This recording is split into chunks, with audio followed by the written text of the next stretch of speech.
Hello everyone, welcome to part 2 of The Godly Dragon Reviews the Monsterverse. Today I want to talk about one of the most famous monsters in cinema history, King Kong. Now, King Kong is a franchise that I only recently got into. Jurassic Park and Godzilla were my first exposures to the monster movie genre, and it wasn't until February of 2021 that I took the time to watch almost every King Kong movie in anticipation of Godzilla vs. Kong later that year. Actually, my first exposure to the King Kong franchise was with Kong, King of the Apes on Netflix. The show didn't get good reviews, but I actually thought it was really cool. I also got to experience the King Kong 360 3D attraction at Universal Studios in Hollywood. I would say my favorite King Kong movies are the original from 1933, Godzilla vs. Kong, the 2005 remake directed by Peter Jackson, and Kong Skull Island, the subject of today's review.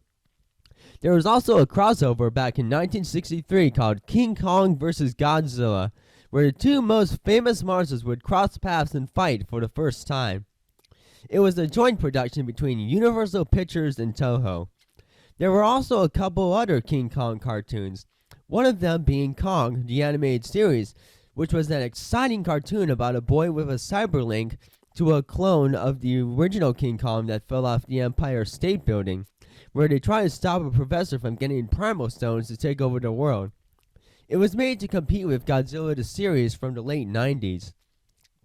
But now let's get on to reviewing Kong Skull Island, the second film in the Monsterverse to be produced, which chronologically takes place before Godzilla 2014. Kong Skull Island is the first movie in the franchise since King Kong Lives to be an original King Kong movie instead of just another remake of the original classic. The plot of the movie is that an organization called Monarch plans to search for creatures on a newly discovered land called Skull Island. They drop bombs on Skull Island to map out the island in attempting to try to prove the Hollow Earth theory. As a result, their plane is attacked by King Kong, scattering the cast across the island. One group of people comes across the local tribe, as well as a pilot named Hank Marlowe, who had parachuted onto the island after a dogfight. He explains that Kong protects the island from predators such as skullcrawlers, which were apparently responsible for wiping out Kong's entire species.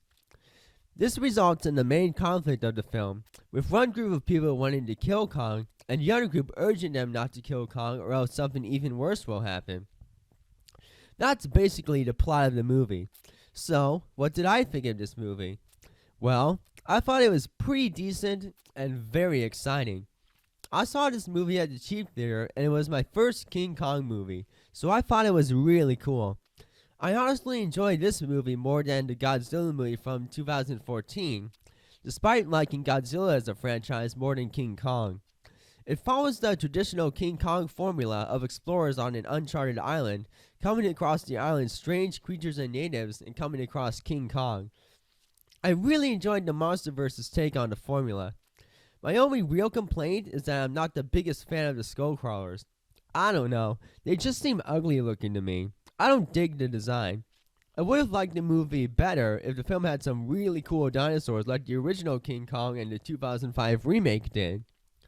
Overall, your enjoyment of this movie depends on your taste in cinema. If you are a big fan of the King Kong franchise like I am, or if you like exciting monster movies with action, this movie is for you. It's just a mindless but decent entry in the King Kong franchise and nothing more. Join me next time, and I will revisit the next film in the Monsterverse, Godzilla, King of the Monsters. God bless.